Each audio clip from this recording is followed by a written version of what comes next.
To part 2 of this video series, where we're ultimately trying to discover ligands that pharmacologically behave like ketamine. In part 1, we looked at how we did the protein prep for the NMDA receptor, which is bound to ketamine. And today we'll look at how we can download a ligand or drug library that is curated specifically for this particular protein file. So what we're going to do is go back to the remote machine.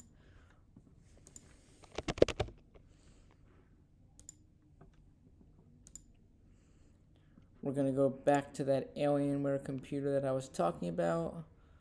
And I said, although I don't particularly like that pre-build, it is powerful. It does have that Ryzen 5950X, which is a 16-core, 32-thread CPU. So I do like it for that reason. So anyways, this was the file that we prepared the protein in. Okay, and we have that generator is on. And one thing I'm noticing about the particular file is that ketamine, it's actually not protonating it. And I actually would imagine that a lot of compounds that bind to NMDA receptor probably form a salt bridge somewhere between the ligand and probably like an aspartic acid or glutamic acid residue inside the binding site. Sorry about that.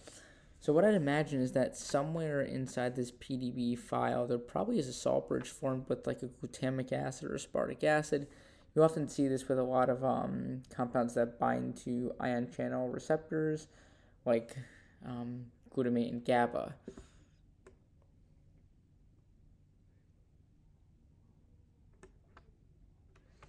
But being that ketamine doesn't seem to be picking up a proton, I do want to look up the pKa of ketamine just to check. So the pKa of ketamine. Okay. pKa of roughly 7.5. That means that at pH 7.5, the proton is going to come off. So that is pretty split because the pH of your blood is roughly 7.4. So I would say whether or not that proton is on or off at physiological pH is kind of like a coin flip. And you probably see it in some cases. You probably don't see in others. In the PDB file, they are not seeing that proton on there. What about the log P? I'll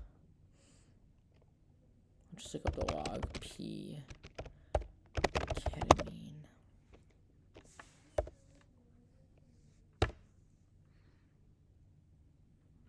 Because there's basically a few things that we want to know about ketamine before we look at our ligand library. The pKa to know the charge that we want to pick. We also want to know how soluble it is a compound, which can kind of help us determine whether or not it'll get to the CNS, because we want the drug to get to the brain if it's going to act pharmacologically like ketamine. And then also its molecular weight is fairly important. Log P. Drug bank? Yeah, drug bank probably has log P values.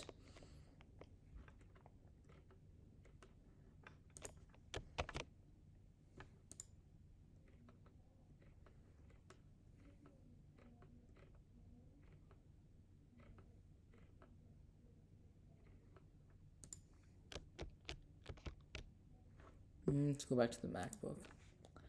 Log P ketamine.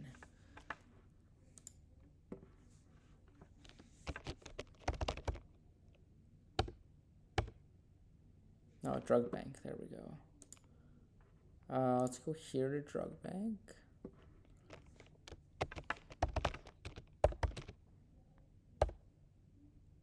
There we go. Okay, perfect. The log P of ketamine is 3.120. This is actually some information that we'll need for the ligand or drug library. So that's good to know. Okay, I'm going to go back to my research computer. I'm going to go to the database so that we can download our drugs, or ligand, I say drugs, but our ligand library. I'm going to use the Zinc 22, which is carte blanche. it is, carte blanche. Carte blanche is one of the coolest servers that is upheld by people in academia. It's upheld by two scientists right here, John Irwin and Brian Chochet at UCSF. It basically is really nice because it's free, and it also houses, at this point, billions of ligands actually, and we're not going to run billions of ligands at the protein. We're probably going to run a few million. So let's go to tranches. Charges that I have selected here of 0 and positive 1. I could use positive 2, positive 3, positive 4, but you often don't see drugs that have 2 protonation, double protonation. I've looked at screens like this before, and you just don't. So I'm not going to use this, and it actually doesn't add that many ligands to our library. It doesn't hurt to add it, but I'm not going to. So anyways, I'm going to turn all these off again.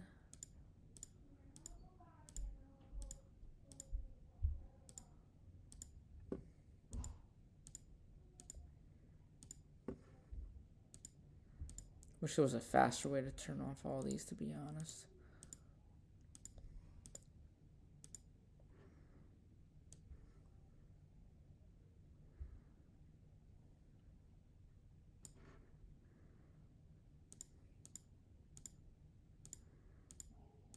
Turn all the heavy atom counts off.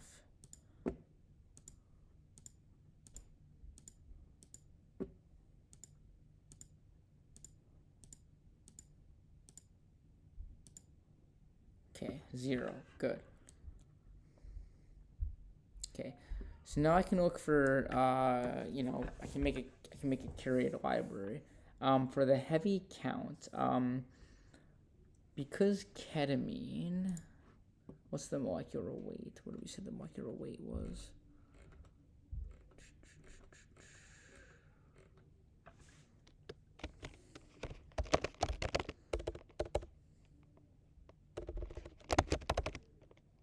Okay, molecular weight 237 AMU. That's pretty light. That's not a big molecule at all. So if I think about library size, I'm looking for, I want to shoot a little bit, I'm kind of estimating, but I want to shoot a little bit under that weight to get molecules that are smaller. And I also want to shoot a little bit over that weight to get molecules that are going to be larger. So I'm thinking between 200 to 350 AMU with a log P roughly around, I think we said 3. So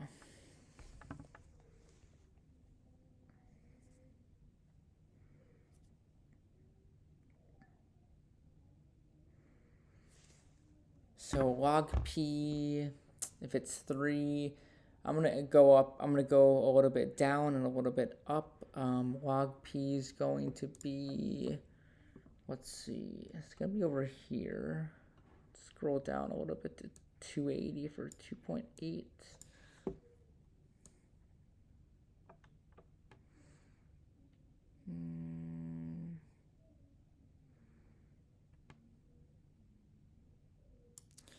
Okay, I'm going to go a little bit under 3, so I'm going to go to 2.8, and I'm going to go all the way to, let's go 2.8 to 3.8 for heavy atom count. We don't need that many heavy atoms, and we need a fairly small molecular weight between 250 and 350. I'm going to roughly estimate a heavy atom count of 16. Let's see. 16.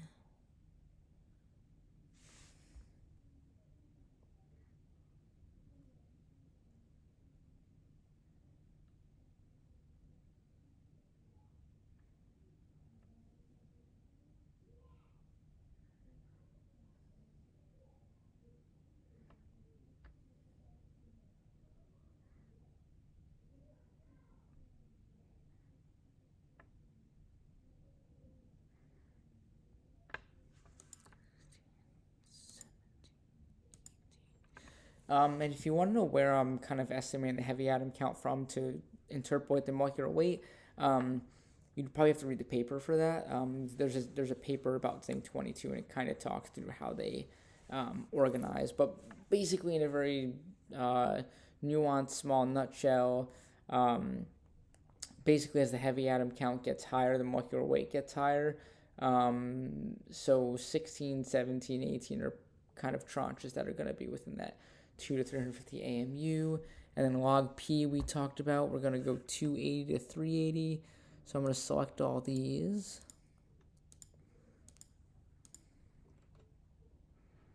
Right, so ultimately what I'm doing right now is kind of creating a curated library of docking. I'm not just docking random molecules, I'm docking molecules that I think will fit inside the protein from a size perspective, i.e. molecular weight, and also the correct log P, so that compound ultimately has a similar solubility coefficient as ketamine.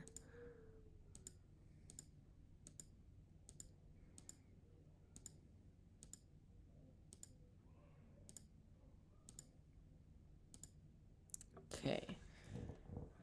So we have all these files selected. What I'm now going to do is download the file.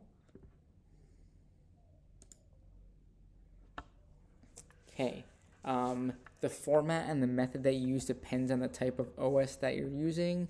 If you're using Linux like I am, you would use, well, for everyone, for format, you can use SDF or Mol2.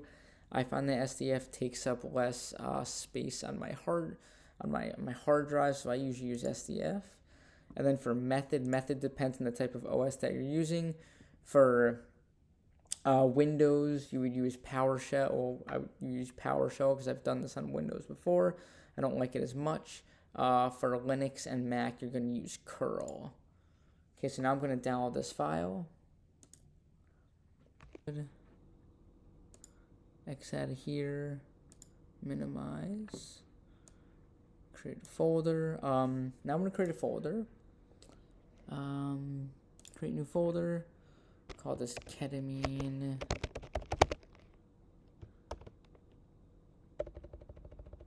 We'll call it NMDA ketamine. Okay, I'm going to take that file, drag it into this folder.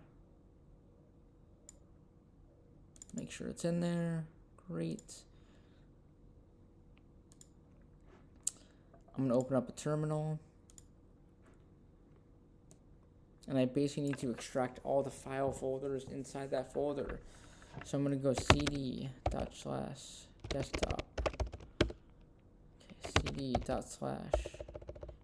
I can list all the things in the desktop. I just need to go inside that NMDA ketamine folder, cd./.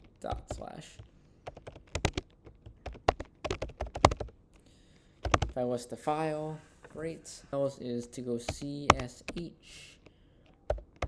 And then if I just hit space tab, okay, it's now downloading all the files from that folder. This will take, it's downloading them all from the internet, depending on your internet speed. This will take my internet speed. It's pretty quick up at work because I have everything into Ethernet ports. I'll take probably this 30 minutes to an hour. But until this finishes, I will make a part 3 of the video of what to do next.